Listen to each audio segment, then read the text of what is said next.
الحمد لله نحمده ونستعينه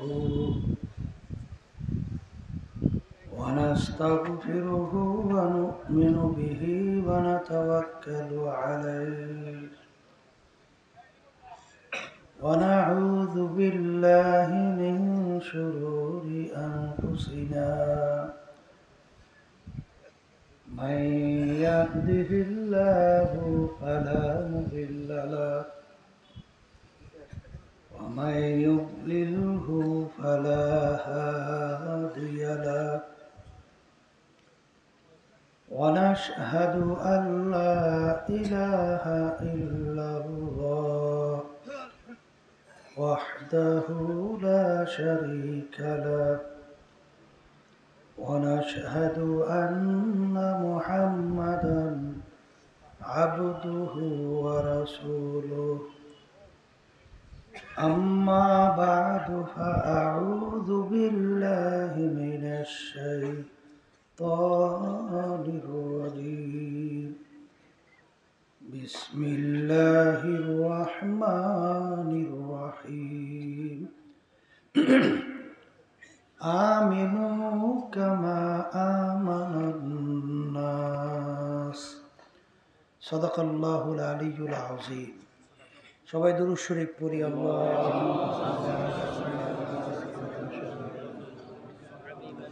وحبيبنا ومولانا محمد صلى الله عليه وعلى آله وأصحابه وبارك وسلم اللهم صل على سيدنا ونبينا شفيعنا وحبيبنا ومولانا محمد صلى الله عليه وعلى آله وأصحابه وبارك وسلم اللهم صل على سيدنا ونبينا شفيعنا وحبيبنا ومولانا محمد صلى الله عليه وعلى آله وأصحابه وبارك وسلم শুকরিয়া আদায় করতেছি মহান রব্বুল আলামিনের দরবারে। রব্বুল আলামিন ফিতনা ফাসাদের যুগে দুনিয়ার সমস্ত কাজ থেকে বিরত রেখে উলামায়ে কেরামদের মজলিস, জাকিরিন, শাকিরিন, সাদিকিন অনেক আল্লাহর খাস বান্দারা এই মজলিসের মধ্যে আছে, যাদের সঙ্গে আমাদের জীবনের একটা সময় রব্বুল আলামিন কাটাবার সুযোগ করে দিয়েছেন। শুকরিয়া তান সবাই বলি আলহামদুলিল্লাহ। অনেক লোকের কানে মাহফিলের দাওয়াত পৌঁছার পরেও অনেকের সুযোগ থাকা সত্ত্বেও মাহফিলে আসে নাই।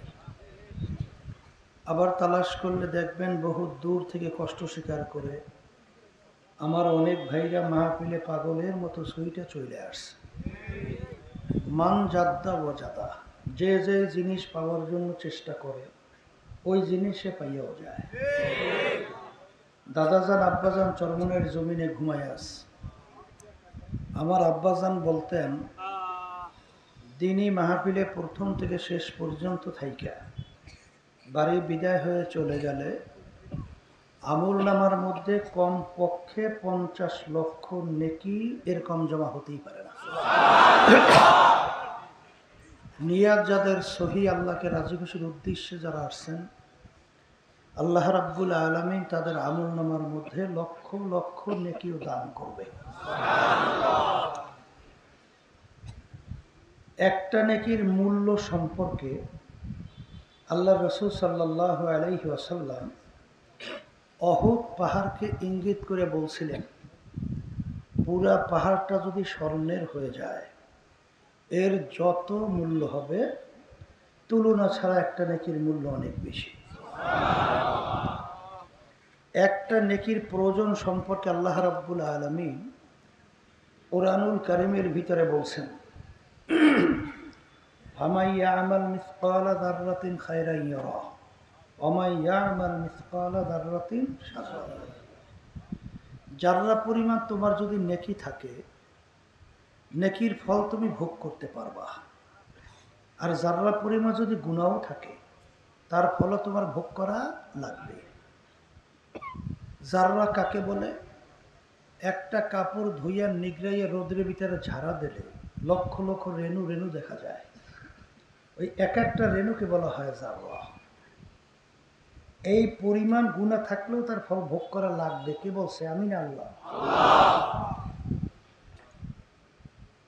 একটা নেকির জন্য কিয়ামতের ময়দানে কেউ যদি ঠেকে পড়ে, সারা কিয়ামতের ময়দানে ঘুরিয়া একটা নেকির কোনো সংগ্রহের সুযোগ নাই। কারণ কিয়ামতের ময়দান এত কঠিন হবে, নেকি দেওয়া তো দূরের কথা, কেউ কারোর পরিচয় দেবে না। আয়েশা সিদ্দিকা রাদিয়াল্লাহু তাআলা আনহা, আল্লাহ রাসূল সাল্লাল্লাহু আলাইহি ওয়াসাল্লাম তাকে বলছিলেন, আয়েশা রে, কিয়ামতের ময়দানে সমস্ত মানুষ উলঙ্গ অবস্থায় উঠবে, ল্যাংটা। আল্লাহ রাসূল সাল্লাল্লাহু আলাইহি ওয়াসাল্লাম বলার পরে আয়েশা সিদ্দিকা রাদিয়াল্লাহু তাআলা আনহা বলতেছিলেন, আল্লাহ রাসূল, আমরাও কি ল্যাংটা অবস্থায় উঠব? বলে, তোমরাও ল্যাংটা অবস্থায় উঠবা। হুজুর, আমাদের লজ্জা শরম করবে না? আল্লাহ রাসূল সাল্লাল্লাহু আলাইহি ওয়াসাল্লাম বলেন, আয়েশা, কিয়ামতের ময়দান এত কঠিন হবে, এত ভয়াবহ, মানুষ কিয়ামতের ময়দানে ওঠার পরে তাদের নজর যে উপরের দিকে উঠে যাবে, নিচে নামাবার সুযোগ পাবে না। কিয়ামতের ময়দান কেমন কঠিন হবে, নবীরা পর্যন্ত উম্মতদের কথা ভুলে যাবে। ওয়ায়াকুলু ইব্রাহিম খলিলুল্লাহি নাফসি, মূসা কালিমুল্লাহি নাফসি, ঈসা রূহুল্লাহি নাফসি। নবীরা পর্যন্ত উম্মতের কথা ভুলে বলবে, রব্বুল আলামিন আপনি আমাকে বাঁচান। কেমন কঠিন হবে? আল্লাহ রাব্বুল আলামিন কুরআনুল কারীমের ভিতরে বলছেন, ইয়াউমা ইয়াফিরুল মারউ মিন আখিহি ওয়া উম্মিহি ওয়া আবিহি ওয়া সাহিবাতিহি ওয়া বানিহি লিকুল্লি ইমরিইম মিনহুম ইয়াউমা ইযিন শা'নুন ইউগনি। কিয়ামতের ময়দান এত কঠিন হবে, মা সন্তান থেকে ভাইগে যাবে। আর অর্থ কি? মা সন্তানের পরিচয় দেবে না। তাই সন্তানের পরিচয় যদি মাই না দেয়, এমন কে দরদি আছে যে আপনাকে আমাকে নেকি দেওয়ার পরিবেশ করবে? চিন্তাও করা যায়? তাহলে ওই কিয়ামতের ময়দানে ঘুরিয়ে একটা নেকি সংগ্রহের কোনো সুযোগ নেই।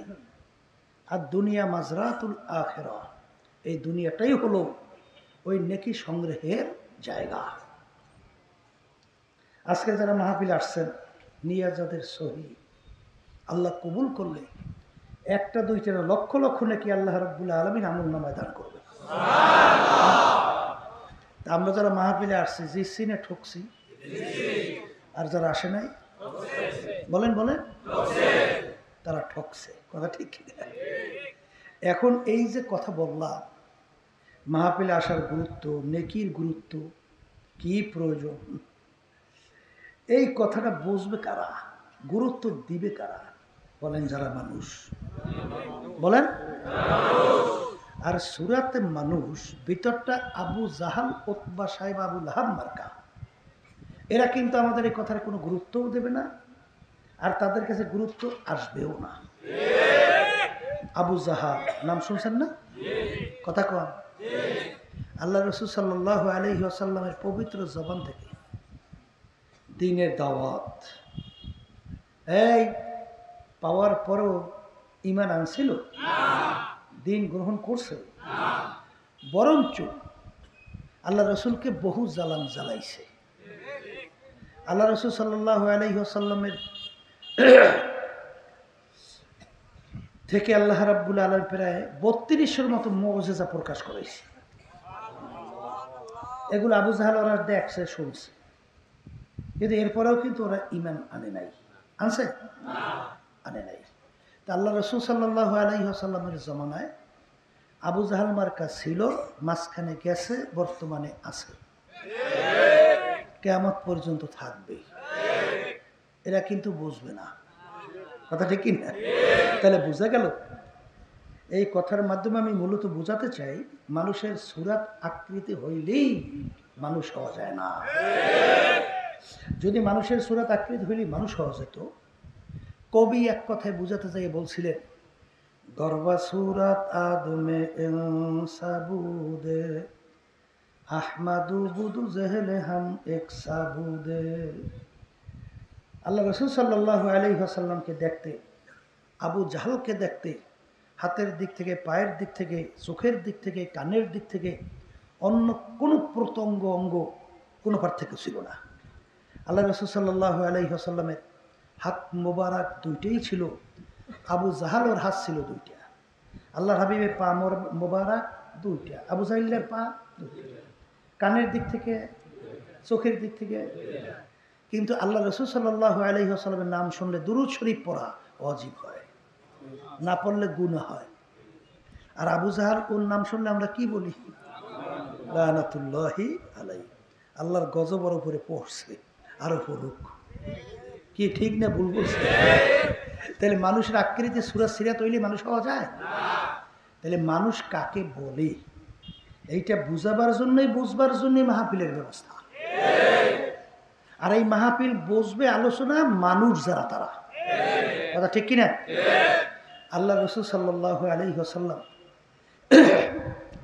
হাদিসের ভিতরে বলছেন মানুষ কাকে বলে। আলা ওয়া ইন্না ফিল জাসাদি মুদগা ইযা সালুহা সালুহাল জাসাদু কুল্লু ওয়া ইযা ফাসাদাত ফাসাদাল জাসাদু কুল্লুহু আলা ওয়া হিয়াল কলব। আল্লাহ রাসূল সাল্লাল্লাহু আলাইহি ওয়াসাল্লাম বলেন, প্রত্যেকটা মানুষের ভিতরে আল্লাহ রাব্বুল আলামিন একটা গোশতের টুকরা দান করছে। কি টুকরা? আল্লাহ রাসূল সাল্লাল্লাহু আলাইহি ওয়াসাল্লাম বলে, ওই গোশতের টুকরা যার ভালো হয়ে যায়, এক পর্যায়ে মানুষটা ফেরেশতার চেয়ে সম্মানিত হয়ে যায়। আর ওই গোশতের টুকরা খারাপ হতে হতে এক পর্যায়ে মানুষটা কুত্তা, শিয়াল, শুয়ারের চেয়ে খারাপ হয়ে যায়। ওই গোশতের টুকরার নাম হলো কলব। বলেন, গোশতের টুকরার নাম কি? তাহলে এক কথায় মুখস্থ করা লাগবে, এবার বাড়ি যাওয়া লাগবে। বলেন, এই কলব যার ভালো সে ভালো মানুষ, কলব যার খারাপ সে খারাপ মানুষ। কথা বুঝাইতে পারছি? আলহামদুলিল্লাহ। এখন আসে যারা কলব ভালো তারা বুঝবে। এই আল্লাহর বান্দারা, পর্দা আলে মা বোনেরা, কোরআনুল কারীম এখন আমাদের মাঝে আছে না নাই? কোরআনুল কারীম নাযিল হয়েছে কয় বছর হয়েছে? প্রায় 1500 বছরের কাছাকাছি। কথা ঠিক কিনা? আচ্ছা, কোরআনুল কারীম নাযিল হইল কার উপরে? যারা মানুষ তারা কিন্তু চিন্তা করবে। আবু জাহল মার্কারা কিন্তু চিন্তা করবে না, করবে? আল্লাহ রাসূল সাল্লাল্লাহু আলাইহি ওয়াসাল্লামের উপরে কোরআনুল কারীম নাযিল হয়েছে 30 পারা। কথা ঠিক? আল্লাহ রাসূল সাল্লাল্লাহু আলাইহি ওয়াসাল্লামের ইতিহাস কি? মায়ের পেটে থাকা অবস্থায় আল্লাহ রাব্বুল আলামিন তার আব্বাকে দুনিয়া থেকে নিয়ে গেছে। দুনিয়াতে আসার পরে বছর 6 বয়স আল্লাহ তার আম্মাকেও নিয়ে গেছে। এখন ছোট 6 বছরের বাচ্চা, বাপ হারা, আম্মা হারা। দুনিয়ার কোন শিক্ষকের কাছে আল্লাহ রাসূল সাল্লাল্লাহু আলাইহি ওয়াসাল্লাম পড়ার কোনো সুযোগ পায় নাই, মানে আল্লাহ দেয় নাই। কি কথা কয় না?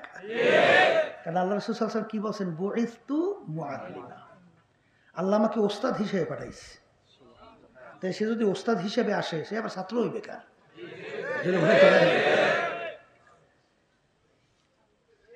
আল্লাহ রাসূল সাল্লাল্লাহু আলাইহি ওয়াসাল্লাম বলেন, আল্লামানি রব্বি ফা আহসানা তালিমিহি, স্বয়ং রব্বুল আলামিন আমাকে শিক্ষা দিয়েছে। শিক্ষাটা কত উত্তম শিক্ষা! তাহলে আল্লাহ রাসূল সাল্লাল্লাহু আলাইহি ওয়াসাল্লামের সরাসরি উস্তাদ কেডা? স্বয়ং আল্লাহ রাব্বুল আলামিন। কথা ঠিক?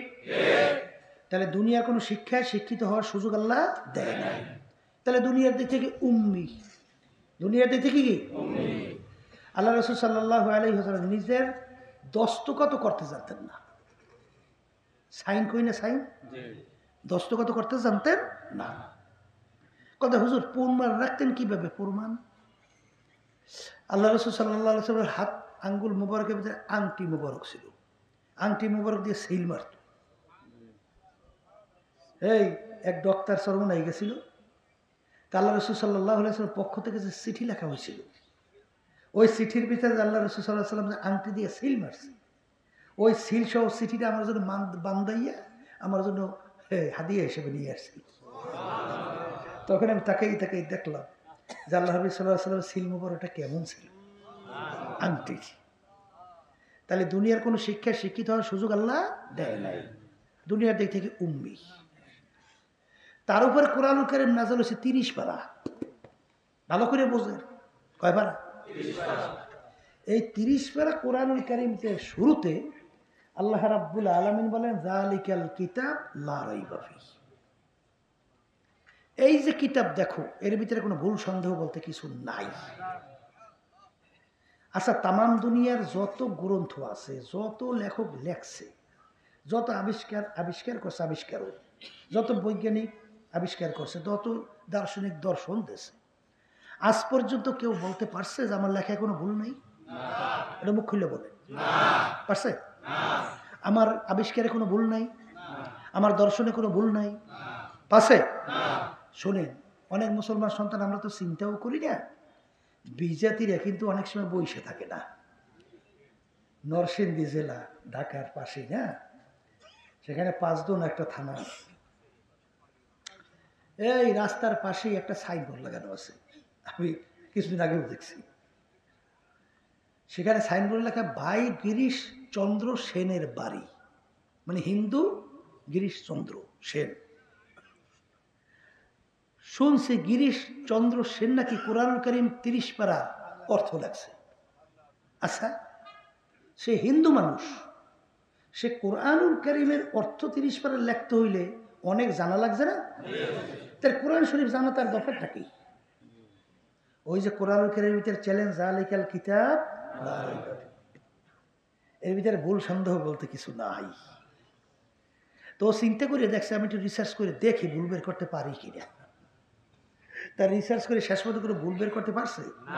পারে নাই।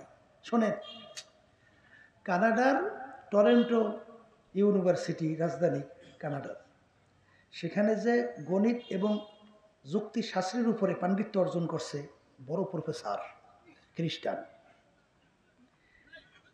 তাদের ধর্মগ্রন্থ বাইবেলের উপর তিনি এত পাণ্ডিত্য অর্জন করছেন, এক পর্যায়ে ধর্মীয় পাদ্রী হিসেবে ধর্ম প্রচারক দায়িত্ব পালন করে, এত পাণ্ডিত্য অর্জন করছে।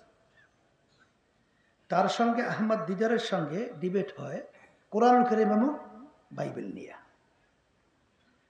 সে বলে বাইবেল ঠিক, আর আহমদ দিদার বলছে কি কোরআনুল কারীম ঠিক। এক পর্যায়ে কেরি মিরল, ওর নাম আছে কেরি মিরল, চিন্তা করলো যে কোরআনুল কারীম নাযিল হয়েছে প্রায় 1500 বছর হয়ে গেছে, তাই কোরআনুল কারীম বর্তমান এই বিজ্ঞানের যুগে ওটার সঙ্গে বিজ্ঞানের সাথে বিভিন্ন দিক থেকে টক্কর লাগবেই, তাহলে কোরআনুল কারীম ঠিক না এটা প্রমাণ করা যাবে বহুত। এই চিন্তা করে যখন রিসার্চ করা শুরু করছে, প্রথম কোরআনুল কারীম খুললেই যখন পরে আলিফ লাম মিম যালিকাল কিতাব লা রাইবা ফীহি, পড়ার পরে তিনি হতভম্ব হয়ে গেছে, শরীরের ভিতরে কম্পন ধরে গেছে।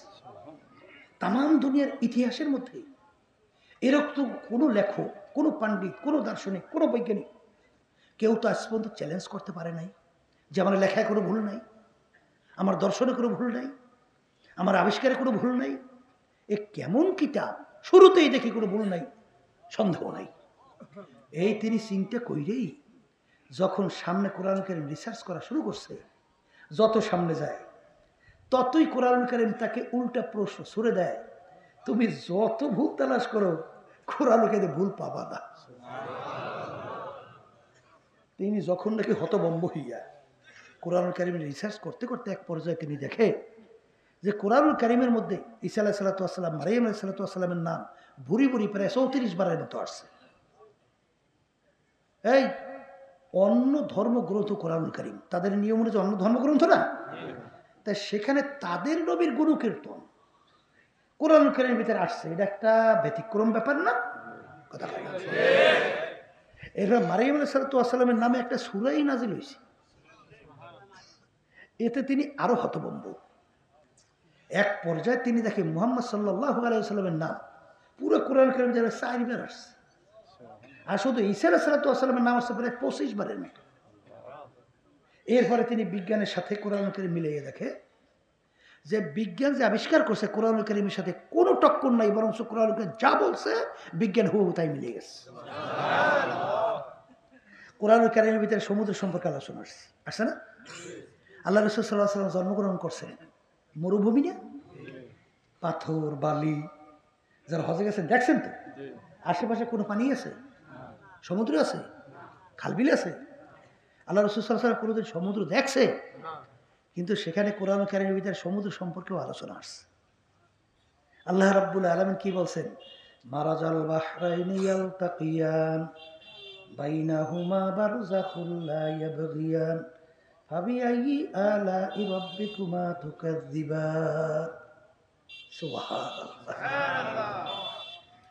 বৈজ্ঞানিকরা আবিষ্কার করে দেখে কোরআনুল কারীম সমুদ্র সম্পর্কে যে আলোচনা করছে পুরোপুরি 100% সব মিলে গেছে। সূর্য সম্পর্কে বৈজ্ঞানিকরা রিসার্চ করে দেখে কোরআনুল কারীমে সূর্য সম্পর্কে যা বলছে পুরো 100% মিলে গেছে। যেখানে তাকায় সেখানেই দেখে মিল, কোনো কি নাই, ভুল বলতে কিছু নাই। এই এক পর্যায়ে ওই কেরি মিরল রিসার্চ করে নিজে কালিমা পড়ে মুসলমান হয়ে গেছে। আপনারা দেখছেন কিছুদিন আগে বিভিন্ন সংবাদ মধ্যে প্রচার হয়েছে আমেরিকার ভিতরে যে খ্রিস্টানদের ধর্মযাজক পাদ্রী রিসার্চ করে কিছুদিন আগে কালিমা পড়ে মুসলমান হয়ে গেছে। মুসলমানে তিনি মন্তব্য করতেছিল, এতদিন পরে আমার নিজের ঘরে আবার ফিরিয়ে আসছে, আমার ঘরে আমি ফিরিয়ে আসছি। এরপরে এই আলোচনা তো একটা দুইটা না, হাজার হাজার লক্ষ লক্ষ যারাই নাকি সহি সত্য হক তালাশ করছে তারাই কালিমা পড়ে মুসলমান হয়ে গেছে। এবার আমাদের পাশের রাষ্ট্র ভারত, শিবশক্তি মহারাজ 12 ভাষার উপরে ডক্টরেট ডিগ্রি। এখানে হাজার হাজার মানুষ, একজন মনে হয় ডক্টরেট ডিগ্রি এক বিষয়ের উপরে মনে নাই। কি কথা ঠিক যাবে? ঠিক। আর তিনি 12 ভাষার উপরে ডক্টরেট ডিগ্রি। দুনিয়ার দিক থেকে অনেক বড় শিক্ষিত না? কথা কয় না? অক্সফোর্ড বিশ্ববিদ্যালয় সব বিভিন্ন উল্লেখযোগ্য তামাম দুনিয়ার শিক্ষা প্রতিষ্ঠান দুনিয়ামুখী, সেখানে তিনি পড়াশোনা করছেন। তিনি চিন্তা করলেন, এই চিন্তা করবে তো মানুষ, আপনার বাড়ির পাশে গরুটা তো চিন্তা করবে না, যেরকম করবে। আর এই চিন্তা করার শক্তি কোনো গরুর মধ্যে আল্লাহ দিয়েছে? মানুষ চিন্তা করবে। তাই সেই চিন্তা করছে সৃষ্টিকর্তা একজন, মানুষের জন্য নিয়ম নীতি হবেও একটা। এই আসলে সৃষ্টিকর্তার নিয়ম কোনটা এটা আমার তালাশ করে বের করতে হবে। তিনি যখন রিসার্চ করলেন, রিসার্চ করে তিনি নিজেই কালিমা পড়ে মুসলমান হয়ে গেছে। মুসলমানে বাংলাদেশেও আসছিল। এরশাদ সাহেব যখন প্রেসিডেন্ট ছিল, পরে নাম রাখছিল ডক্টর ইসলামুল হক। কথা ঠিক? আমি আমার বাজানদেরকে বলবো, পর্দালে মা বোনদেরকে বলবো, এই মরিস বুকাইলি ফ্রান্সের একজন বিশ্ববিখ্যাত বৈজ্ঞানিক। মরিস বুকাইলি আসমানি মোট 104 কিতাব। আসমানি কিতাবের সংখ্যা কত? এর ভিতরে উল্লেখযোগ্য কিতাব হলো 4টা, কোরআনুল কারীম, তাওরাত, ইনজিল, জাবুর। তিনি এই আসমানি উল্লেখযোগ্য 4 কিতাব নিয়ে রিসার্চ করেন। তিনি দেখেন যে আমেরিকার বাইবেলের সঙ্গে লন্ডনের বাইবেলের সঙ্গে পূর্ণ কোনো মিল নেই, তাওরাতের কোনো মিল নেই, ইনজিলের কোনো মিল নেই, জবুরের কোনো মিল নেই। কিন্তু কোরআনুল কারীম তামাম দুনিয়া যে কোনো প্রান্তে তিনি রিসার্চ করে নোক্তারও পরিবর্তন নেই। তিনি চিন্তা করেন ব্যাপার কি, অন্যান্য আসমানি কিতাবের ভিতরে পরিবর্তন, কিন্তু কোরআনুল কারীমের ভিতরে কোনো পরিবর্তন নাই কেন? শোনেন, কোরআনুল কারীমের ভিতরে আল্লাহ রাব্বুল আলামিন নাযিল করার পরে আল্লাহ বলছেন, ইন্না নাহনু নাযালনা যিকরা ওয়া ইন্না লাহু লাহাফিজুন। আল্লাহ বলছেন কোরআনুল কারীম নাযিল করলাম আমি, আর ওর সংরক্ষণের দায়িত্ব নিলাম আমি স্বয়ং রব্বুল আলামিন নিজে। কিন্তু অন্যান্য আসমানি কিতাবের ব্যাপারে আল্লাহ রাব্বুল আলামিন কিন্তু সংরক্ষণের দায়িত্ব নিজে নেয় নাই। এই জন্য দেখবেন ছোট ছোট বাচ্চারা কেমনে আল্লাহ সংরক্ষণ করে, ওদের সিনার মধ্যে 30 পারা কোরআনুল কারীম আলিফ লাম মিম থেকে শুরু করে নাস পর্যন্ত এক ধারায় তেলাওয়াত করে। তামাম দুনিয়ার অন্য কোন গ্রন্থ এরকম আপনাদের জানা আছে যে একের প্রথম থেকে শুরু করি এক টানে মুখস্থ তলাওয়াত করবে, আছে তো আছে। কিন্তু কোরআনুল কারীম এমন এক মুজিজা, আল্লাহু আকবার। ছোট ছোট বাচ্চাদের সিনার ভিতরে আল্লাহ ঢুকাই দিচ্ছে। কেমনে শেষ করবা? হ্যাঁ, ওই শোনেন নাই কিছুদিন আগে বিভিন্ন জায়গায় কোরআন কারীম পুরায়, শোনেন নাই? কোরআনুল কারীম হাফেজদেরকে মারিয়ে ফেলায়। কিন্তু মনে রাখিস জালেমেরা, যত চেষ্টা করবি কোরআন কারীম দুনিয়া থেকে মিটাতে পারবি না। হেফাজত আল্লাহ করবে, পারবি না। কি কথা ঠিক না? ঠিক। এরপরে তিনি ফ্রান্সের বিশ্ববিখ্যাত বৈজ্ঞানিক, তিনিও কালিমা পড়ে মুসলমান হয়ে গেছেন। পরে একটা বইও লেখছেন, বাইবেল, কোরআন ও বিজ্ঞান, প্রায় 400-450 পৃষ্ঠাব্যাপী। তিনি তার ভিতরে প্রমাণ করছেন দুনিয়াতে একমাত্র আল্লাহর কালাম নাম হলো আল কোরআন, আর ধর্মের নাম হলো ইসলাম। কি জোরে বলেন সুবহানাল্লাহ। শোনেন, আল্লাহ রাসূল সাল্লাল্লাহু আলাইহি ওয়াসাল্লাম দুনিয়া থাকা অবস্থায় আবু জাহিলকে যে চ্যালেঞ্জ করছে, তুমি নবী হলে চাঁদ 2 টুকরো করে দেখাও। আল্লাহ জাবালে কুবাইসের উপরে একটা আঙ্গুল ইশারা করছিল না, চাঁদ 2 টুকরো 2 দিয়ে ফুরিয়ে গেছিল না? আবার ইশারা চাঁদ মিললে চাঁদ হয়ে গেছে না? আমেরিকার নাসা আছে না, নাসা, শোনেন না, যারা মহাকাশ নিয়ে গবেষণা করে, ওরা গেছিল 4 জন বৈজ্ঞানিক, না যে 3 জন, চন্দ্রের দেশে যাইয়ে দেখে চন্দ্রের ভিতরে একটা ফাটল দেখা যায়। যন্ত্র দিয়ে পরীক্ষা করে দেখে ফাটলের বয়স প্রায় 1400 বছর হয়ে গেছে। দুনিয়াতে আসার পরে যখন শুনল যে মুসলমানদের নবী ছিল, তার আঙ্গুল ইশারায় চাঁদ 2 টুকরো হয়ে গেছিল, আবার ইশারার মাধ্যমে চাঁদ মিললে চাঁদ হয়ে গেছে।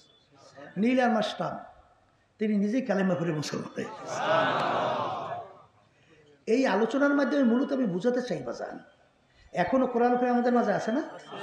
আরেকটু আসতে কয় আছে না? ইসলাম মুসলমানদের শত্রু দুনিয়াতে অভাব আছে? বাংলাদেশ অভাব আছে? শোনেন, যারা ইসলাম মুসলমান বিদ্বেষী চক্র আছে, নাস্তিক, বেঈমানের দলেরা, কাফেরের দলেরা, ওদের সঙ্গে আমাদের কোনো তর্ক, মারামারি, কাটাকাটি কিছুই দরকার নাই। তোরা সবাই একত্রিত হয়ে পারলে কোরআন কারীমে একটা ভুল বের করে দেখা। যদি দেখাইতে পারো তাহলে আমাদের কথা আর কোনো গুরুত্ব থাকবে? এখনো চ্যালেঞ্জের মাধ্যমে কোরআন কারীম দুনিয়ার মধ্যে মুসলমানরা গলা টান কইরা বুক ফুলাইয়া দুনিয়ার ভিতরে পাইছে আছে। এই আলোচনার মাধ্যমে মূলত আমি বুঝাতে চাই কোরআনুল কারীম সত্য। আর এই বুঝটা বুঝবে কারা? আবার কম না, আবু জাহিলিয়া, উৎপা সাহেব, আবুল হাব, এগুলাই বুঝবে? এগুলা কিন্তু বুঝবে না। এই জন্য আমার বাজানদেরকে বলবো, তাই কোরআনুল কারীম সত্য না? তাই কোরআনুল কারীম যদি সত্য হয়, আমি এই কোরআনুল কারীম থেকে আপনাদের সামনে প্রথম আয়াত শরীফ তেলাওয়াত করছিলাম, আমিনু কামা আমানান নাস। আল্লাহ রাব্বুল আলামিন বলছেন যে তোমরা কোরআনুল কারীম সত্য বলছো, আমার উপরে ঈমান আনছো, আখিরাতকে বিশ্বাস করো, জাহান্নাম বেহেশতকে বিশ্বাস করো। তাহলে ঈমান যে আনবা, বিশ্বাসটা যে রাখবা, বিশ্বাসের ধরনটা কেমন হবে? আল্লাহ রাব্বুল আলামিন বলেন, সাহাবায়ে কেরামরা যেভাবে ঈমান আনছিল, কারা? আবার কোন? এখন সাহাবী কাকে বলে? বলেন স্বচক্ষে, ঈমান সহকারে, যারা আল্লাহ রাসূল সাল্লাল্লাহু আলাইহি ওয়াসাল্লামকে দেখছে এবং ঈমান সহকারে দুনিয়ার থেকে বিদায় নিয়ে কবরে চলে গেছে, এদেরকে বলে কি? সাহাবা। এদেরকে বলে সাহাবায়ে কেরাম। এদের সংখ্যা প্রায় 1.25 থেকে 1.5 লক্ষের কাছাকাছি। কত? কথা ঠিক না? ঠিক। তা আল্লাহ রাব্বুল আলামিন বলছে সাহাবায়ে কেরাম যেভাবে ঈমান আনছিল এইভাবে তোমরা ঈমান আনো। এখন সাহাবায়ে কেরামদের ঈমানের ধরনটা কেমন ছিল? একটু শোনা লাগে না? আসতে কয় লাগে লাগে লাগে। শোনেন, বর্তমানে এক সিনেমার মুসলমান বাজানরা আছে, নামাজে পড়ে ঘুষও খায়। আসতে কয় নামাজে পড়ে সুদও খায়। এই নামাজও পড়ে আবার সরকারি মাল লুটপাট করে নিজের সম্পদ বাড়ায়। আছে? এখন ওদিকে তো আল্লাহর উপর ঈমান আছে। এখন আল্লাহ রাসূল সাল্লাল্লাহু আলাইহি ওয়াসাল্লাম বলেন, যেই হারাম মালের দ্বারা রক্ত এবং গোশত তৈরি হবে তার জায়গা জাহান্নাম ছাড়া হবে না। আচ্ছা, এখন সাহাবায়ে কেরামদের ঈমান কেমন ছিল? সাহাবায়ে কেরামদের আবু বকর সিদ্দিক রাদিয়াল্লাহু তাআলা আনহু নাম শুনছেন? এই আবু বকর সিদ্দিক কেডা? বলে নবীদের পরই দুনিয়ার ভিতরে যার সবচেয়ে বেশি সম্মান, তার নাম কি? আবু বকর সিদ্দিক রাদিয়াল্লাহু। আচ্ছা, তাদের বিশ্বাসটা কেমন ছিল? তার গোলাম ছিল, গোলামকে আজাদ করে দিয়ে বলছেন, গোলাম তুমি আজাদ, আমার জন্য যদি কিছু খাদ্য নিয়ে আসতে পারো নিয়ে এসো। তাই মাঝে মাঝে তিনি খাদ্য নিয়ে আসে, জিজ্ঞাসা করে, বাবা তুমি কিভাবে কামাই করছো? হুজুর এইভাবে কামাই করছি। তিনি যখন দেখতেন হালাল তিনি খাইতেন। একদিন তার পেটেও বড় ক্ষুধা, গোলাম খাদ্যও নিয়ে আসছে, জিজ্ঞেস না করে খাদ্য খেয়ে ফেলছে। গোলাম বলতেছে, হুজুর আপনি তো জিজ্ঞেস না করে খাদ্য খান না, আচ্ছা জিজ্ঞেস না করে খাদ্য খাইলেন? তখন তিনি বলতেছেন, বাবা তুমি তো অন্যান্য সময় দেখছি হালাল উপায়ই আনো, আজকে আমার পেটেও বড় ক্ষুধা, মনে করছি হালাল উপায়ই তুমি আনছো, এই জন্য খাদ্য খাইয়ে ফেলছি, বলো তুমি কিভাবে কামাই করছো? তখন গোলাম বলতেছে, হুজুর আমি যখন কাফের ছিলাম জাদুবিদ্যার মাধ্যমে একটা লোককে তদবির করছি, ওই লোকটার সঙ্গে এখন দেখা, ওই তদবিরে সে ভালো হয়ে গেছে, ওই ভালো হয়েছে, ওই বিনিময়ে আমাকে এই খাদ্য দিছে। তখন আবু বকর সিদ্দিক রাদিয়াল্লাহু তাআলা বলেন যে, বাবা সর্বনাশ তো করছো, জাদুবিদ্যার মাধ্যমে কামাই করা এই খাদ্য সম্পূর্ণ হারাম, তুমি তো আমাকে হারাম খাওয়াইছো। এই কথা বইলা তিনি গলার ভিতরে আঙ্গুল দেওয়া শুরু করছে। কেমন ঈমান, কেমন বিশ্বাস! আল্লাহ রাসূল বলছেন হারাম মালের রক্ত এবং গোশত তৈরির জায়গা জাহান্নাম ছাড়া হবে না। গলার ভিতরে আঙ্গুল দেয়, পেটেও বড় ক্ষুধা, পাকস্থলিতে খাদ্য চলে গেছে, প্রায় খাদ্য বের হইতে চায়, চেহারা বিবরণ হয়ে গেছে। লোকেরা বলতেছে, হুজুর আপনি তো না যাই না খাইছেন, আল্লাহ তো মাফ করিয়ে দেবে। না জানি না খাইলে আল্লাহ ধরবে না। তিনি বলতেছেন, আমার সাথীরা, আল্লাহ রাসূল সাল্লাল্লাহু আলাইহি ওয়াসাল্লাম বলছেন যে রক্ত এবং গোশত হারাম মালের দ্বারা তৈরি হবে তার জায়গা জাহান্নাম ছাড়া হবে না। আমি আবু বকর যদি মারাও যাই তারপর ওই খাদ্য আমার পেটে আমি হজম হতে দেব না। এই ছিল তাদের ঈমান। লোকেরা বলে, হুজুর পেট ভরে পানি খায়, এরপর গলায় আঙ্গুল দেন, বমি হবে, খাদ্য বের হয়ে আসবে। তিনি পেট ভরে পানি খেয়ে গলায় আঙ্গুল দেওয়ার সঙ্গে সঙ্গে বমি হয়ে গেছে, খাদ্য বের হয়ে আসছে। তিনি বলেন, আলহামদুলিল্লাহ, আল্লাহ তুমি হারাম খাদ্য আমার ভিতর থেকে বের করছো। এই ছিল তাদের বিশ্বাস। আর বর্তমানে কি হাদিসের ভিতরে আসছে, আল্লাহ রাসূল সাল্লাল্লাহু আলাইহি ওয়াসাল্লাম বলেন, অনেক মুসল্লি, অনেক নামাজি নামাজ পড়ে, ঈমান নাই। কি নাই? ঈমান নাই। আল্লাহ রাব্বুল আলামিন বলে, ফাওয়াইলুল লিল মুসাল্লি, মুসল্লি নামাজ পড়ে ওর জন্য জাহান্নাম। কথা ঠিক না? বা ঠিক? আমিনু কামা আমানান নাস, তোমরা ঈমান আনো সাহাবায়ে কেরাম যেভাবে ঈমান আনছিল। তাদের ঈমান ধরনটা কেমন ছিল? বর্তমানে এক সিনেমার বাবারা বের হয়েছে, পর্দালে মা বোনের বের হয়েছে, ঠিক না? এই যেদিন কিয়ামতের ময়দানে কোনো ছায়া থাকবে না একমাত্র আল্লাহ রাব্বুল আলামিনের স্পেশাল আরশের ছায়া ছাড়া, অন্য কোনো ছায়া থাকবে না। সেদিন 7 প্রকার লোককে আল্লাহ রাব্বুল আলামিন ডাইকে তার স্পেশাল আরশে ছায়া দান করবে। কয় প্রকার? এর ভিতরে এক প্রকার ওই শ্রেণীর আল্লাহর বান্দা বান্দিরা, হুব্বু ফিল্লাহ বুগজু ফিল্লাহ, যারা মোহাব্বত রাখবেও আল্লাহকে রাজি খুশির উদ্দেশ্যে এবং মোহাব্বত সম্পর্ক ছাড়বেও আল্লাহকে রাজি খুশির উদ্দেশ্যে। কথা কয় না? মোহাব্বত রাখবে কার জন্য? ছাড়বে কার জন্য? এখন সাহাবায়ে কেরামদের ঈমান কেমন ছিল? তাদের বিশ্বাসটা, কথা ঠিক না? আবু বকর সিদ্দিক রাদিয়াল্লাহু তাআলা মুসলমান হয়ে গেছে। ছেলে তখনও মুসলমান হয় নাই, ছেলে তখনও মুসলমান। তা আবু বকর সিদ্দিক রাদিয়াল্লাহু তাআলা তিনি ইসলামের পক্ষে যুদ্ধ করে, আর তার ছেলে কাফেরের পক্ষে যুদ্ধ করে। এটা কাফের তো। আচ্ছা, তিনি পরবর্তীতে মুসলমান হয়ে গেছে তার ছেলে। এখন ছেলে বলতেছে, আব্বাজান অমুক যুদ্ধে এমন কায়দায় আপনি আমার সামনে পড়ে গেছিলেন, ইচ্ছা করলে আপনাকে আমি কতল করতে পারতাম, তাই যেহেতু আপনি আমার আব্বা, এই জন্য আপনাকে আমি কতল করি নাই। আবু বকর সিদ্দিক রাদিয়াল্লাহু তাআলা আনহু তিনি বলেন, হে আমার ছেলে, আমি খোদার কসম করে বলছি, ওই সময় যদি তুমি আমার সামনে পড়তা, সঙ্গে সঙ্গে তোমার মাথাকে আমি দ্বিখণ্ডিত করে ফেলতাম, কারণ তখন তুমি আমার আল্লাহর শত্রু, তখন তুমি আমার রাসূলের শত্রু, তখন তুমি মুসলমানদের শত্রু, ইসলামের শত্রু, তুমি আমারও শত্রু। আমিনু কামা আমানান নাস, ঈমান আনো সাহাবায়ে কেরাম যেভাবে ঈমান আনছিল, তাদের ঈমানের ধরনটা কেমন।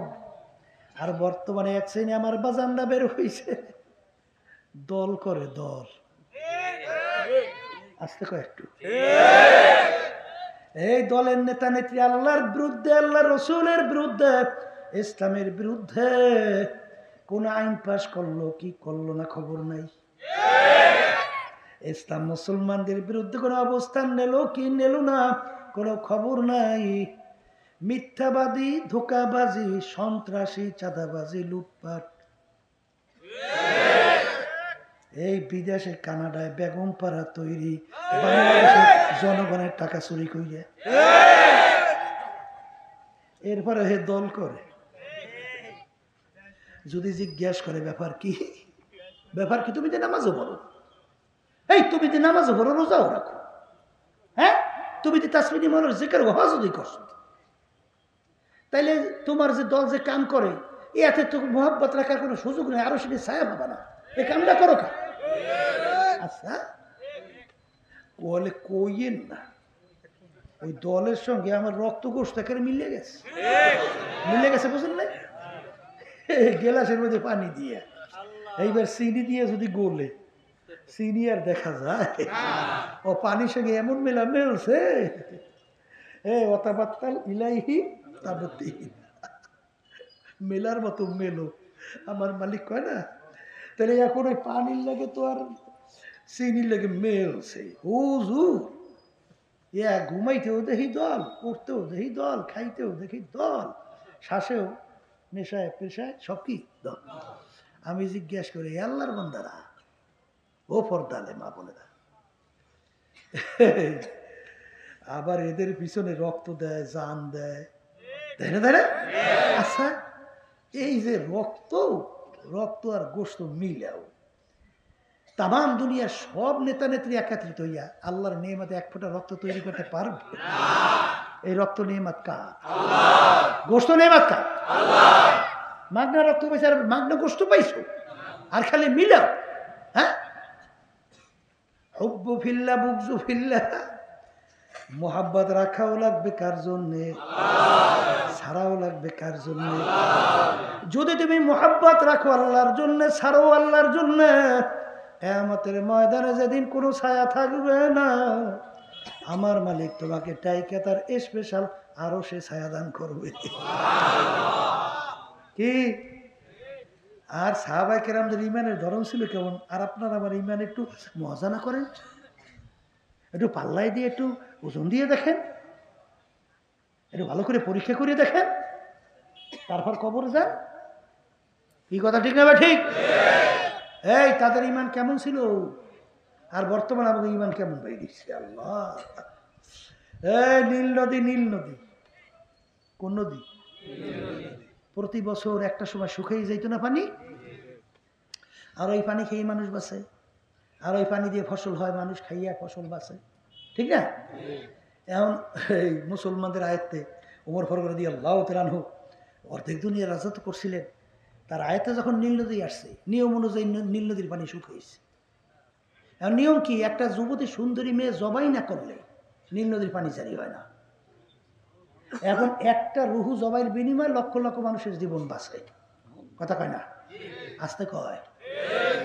এখন নীল নদী তো শুকাইছে, এলাকার লোকজন গেছে ওখানে গভর্নর, নীল নদীর পানি শুকাইছে হুজুর, এখন পানি না আসলে তো আমরা সব না খাইয়ে মরবো, পানি আর ফসলও তো পাওয়া যাবে না, তো এত না খাইয়ে মরবো। এখন পালা কি, একটা যুবতী মেয়ে সুন্দরী জবাই দেওয়া লাগবে। এখন নাউজুবিল্লাহ নাউজুবিল্লাহ, আল্লাহ মাফ করুন, আমাদের যুগ হইলে তখন কত ফতুয়া যে বেরোইতো, এ ফতুয়া শেষ নাই। বর্তমানে এক শ্রেণী আমাদের জাতীয় আছে না, বেপরদা মহিলা লইয়া একসঙ্গে একটু মিঠি টিটিং করে না, আবার একটু চাটাও তো খায়, আবার একটু বিভিন্ন কায়দা কায়দার পরামর্শও তো করে, আবার জান্নাতে কয়বার খালি পাড়ায় আর নামায় আর উঠে। কথা ঠিক না বেটা? আছে না নাই? আছে আছে। তাহলে এখন কি মন্তব্যটা কি করতো? মন্তব্যটা করতো বেটা লক্ষ লক্ষ জীবন তাকে বাঁচানো লাগবে, একটা রুহুর বিনিময়ে ছাড়া করার কি আছে? আসতে কয়। এখন পালা কি, নীল নদীর পানি তো শুকেস, লক্ষ লক্ষ মানুষ পানি না খাই তো মরবে। এখন গভর্নরের কাছে গেছে, গভর্নর হে, সুন্দরী মেয়ে যদি জবাই না করা হয় বলি বলি পানি হয় না, বুঝলেন? এখন কি কায়দা কলে, এত ইসলামে জায়েজ নাই বেটা, আমির থেকে না জানি কিছু করা যাইবে না। আমির কাছে সংবাদ, আমির নীল নদীর পানি শুকাইছে, যুবতী মেয়ে জবাই না করলে পানি হইবে না, আর মানুষ না খেয়ে তো মরবে, এখন করার কি? আমির বলে, বলো কি কথার কথা, এই তাহলে একটা সুন্দরী মেয়ে জবাই দেওয়ার ক্ষমতার মধ্যে পানি আসবে, আমার আল্লাহর ক্ষমতা কোথায়? আমিনু কামা আমানান নাস, ঈমান আনো সাহাবায়ে কেরাম যেভাবে ঈমান আনছে, বিশ্বাসটা রাখো সাহাবায়ে কেরাম যেভাবে বিশ্বাস করছিল। আর তোমার আমার ঈমানের অবস্থা কি? এখন ওমর ফারুক রাদিয়াল্লাহু তাআলা আনহু নীল নদীর কাছে চিঠি লেখে। কি, কার কাছে চিঠি লেখে? এই যদি আমার যুগে হইতো যে নদীর কাছে বলে চিঠি লেখে, কইতো এদি সব পাগলের তো শুনছিলাম, পাগল মুসলমান, এ আসলে দিয়ে আসা পাগল, নদীর কাছে চিঠি লেখে। ওমর ফারুক রাদিয়াল্লাহু তাআলা আনহু নীল নদীর কাছে চিঠি লেখে, নীল নদী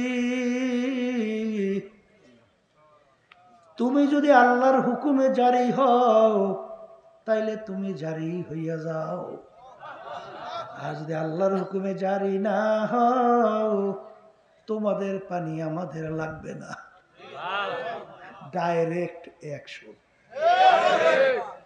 এই যাও, এই চিঠি নিয়ে নদীর মধ্যে ফালাও। চিঠি নিয়ে নদীতে ফালাইতে কথার কথা দেরি, চিঠি পড়ার সঙ্গে সঙ্গে পানি সুম সুম করিয়া আসিয়া নীল নদী পানিতে পরিপূর্ণ। ওই যে নীল নদী বর্ষে পানিতে আজ পর্যন্ত আর শুকায় নাই। এই হলো তাদের ঈমানের অবস্থা। হ্যাঁ, খালিদ বিন ওয়ালিদ রাদিয়াল্লাহু তাআলা আনহু বাজান এক বিজাতি কাফের যাইয়া বলে, খালিদ রে তোর আল্লাহর বলে এত পাওয়ার, বিসমিল্লাহর বলে পাওয়ারের শেষ নেই, তাহলে বিসমিল্লাহ বলে বিষ খাইয়া হজম করে দেখাইতে পারো? কি খাইয়া, কি বললিয়া? খালিদ বিন ওয়ালিদ রাদিয়াল্লাহু তাআলা বলেন, বিষের ক্ষমতা নাই, ক্ষমতা আমার আল্লাহর। এই কথা বললে তিনি বিসমিল্লাহির রহমানির রহিম বলে এক পেয়ালা বিষ ঢকঢক করে গিলে খেয়ে ফেলেছে, কিছু হয় নাই, কিছু। এই বুঝতে পার কেউ বিষ খাইয়েন না, কারণ কি বুঝেন, হাসানাতুল আবরারে সাইয়্যাতুল লিল মুকাররাবিন।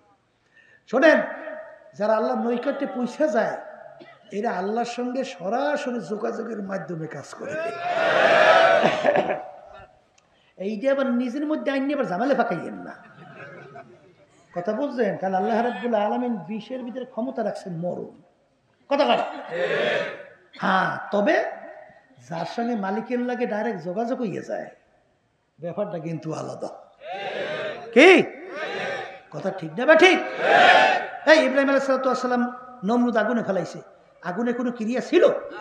আসতে কর কোনো ছিল?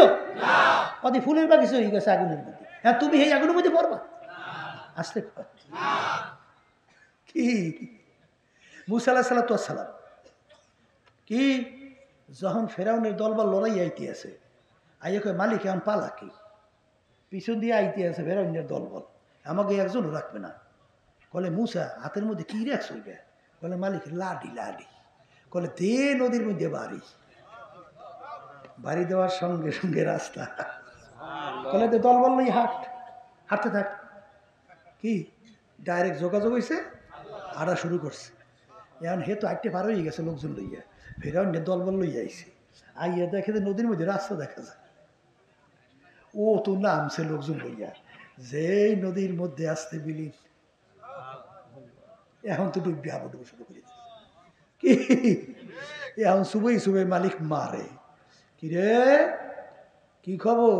এখন তো আল্লাহ এবং তার মুসা আলাইহিস সালামের উপরে ঈমান আনবে। জিবরাইল আলাইহিস সালাম আসিয়া কাদা দিয়ে মুখ চাটতে ধরছে, এই খবরদার, এই লেখছিলি মনে আছে? কাগজ দেখ, এই কাগজ দেখ, সাবধান সাবধান।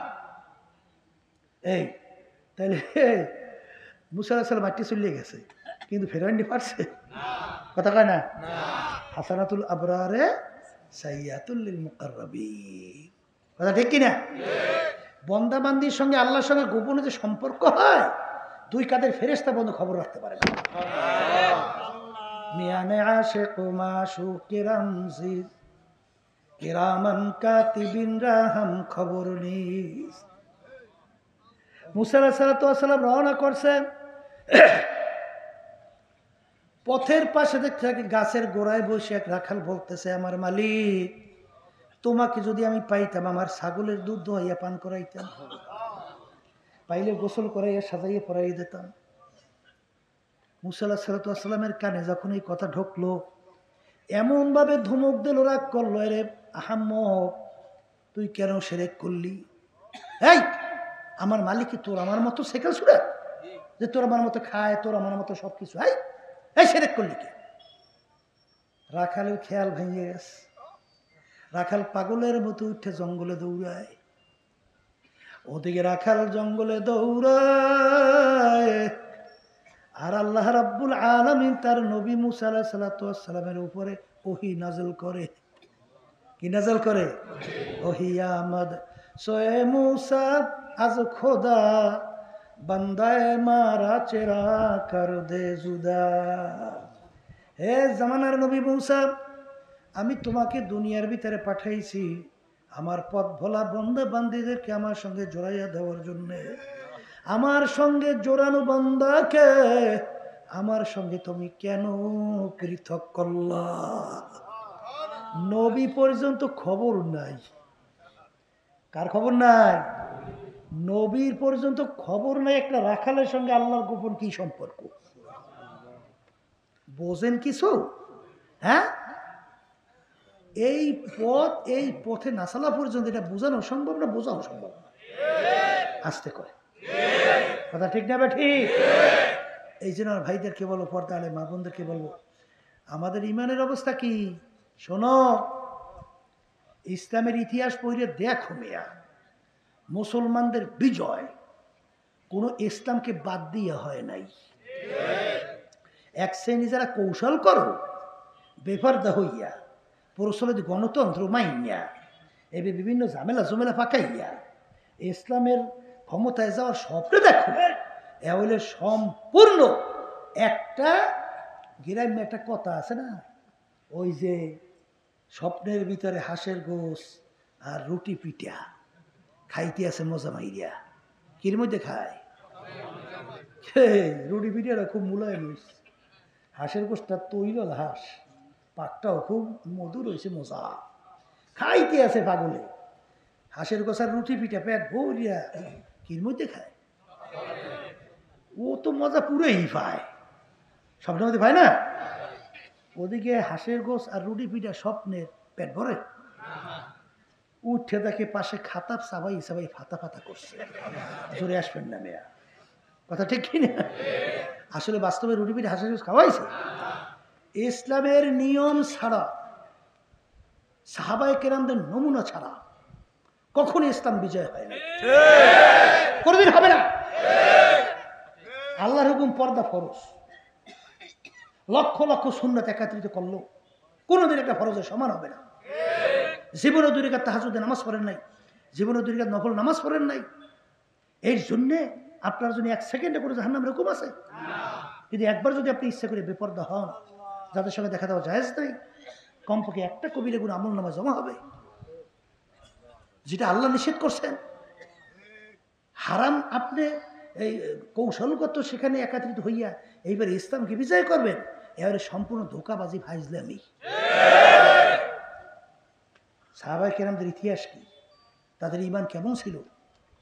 হ্যাঁ, সাহাবায়ে কেরামদের একদল জামাত, সাহাবায়ে কেরামদের একদল এক বাদশা দাওয়াত করছে। সেই দেশের ভিতরে একটা ঘৃণিত কাজ ছিল, আছে না? এক এক দেশের একটা ঘৃণিত খাওয়ার ফলে পেট পরিষ্কার করিয়া খাওয়া, ইসলামের ভিতরে এটা কি? সুন্নাত। আর তার বিজাতিদের ভিতরে এটা কি? ঘৃণা, বুঝলেন? এখন সাহাবায়ে কেরামদের দল, তাদেরকে দাওয়াত করছে কিনা?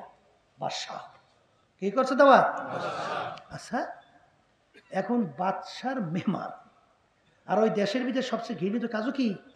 খাওয়ার পরে পেট পরিষ্কার করে খাওয়া, কথা ঠিক কিনা? আচ্ছা, এখন বাদশাহ যদি মেহমানরা সবচেয়ে সমাজে ঘৃণিত কাজটা করে, তখন সমাজের লোক কি মন্তব্য করবে? খারাপ মন্তব্য করবে না? যে বাদশাহ মনে হয় একেবারে নিচু শ্রেণীর, নাহলে এই কামটা